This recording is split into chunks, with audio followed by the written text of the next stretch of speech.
Yan, katatapos nating magsundo ng ating mga alaga sa school. Yan. Kakain na tayo. Ito, papakita ko sa inyo ang aking ulam. Simpleng ulam lang.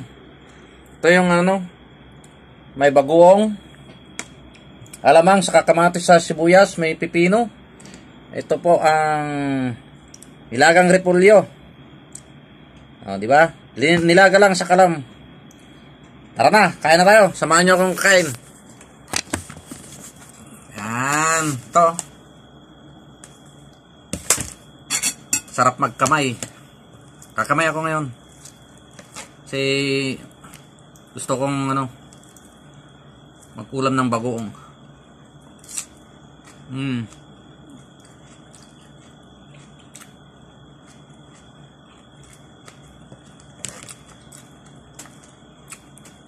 Malutong guys, matamis-mis ang repolyo.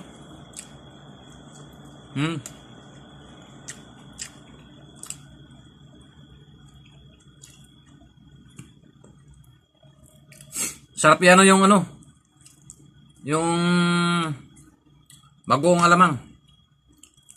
Ayan yeah.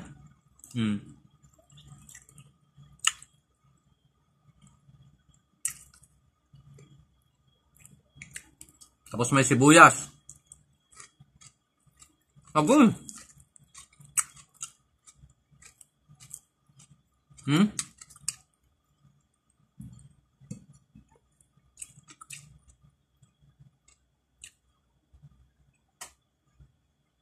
Ayan na. Kain na tayo.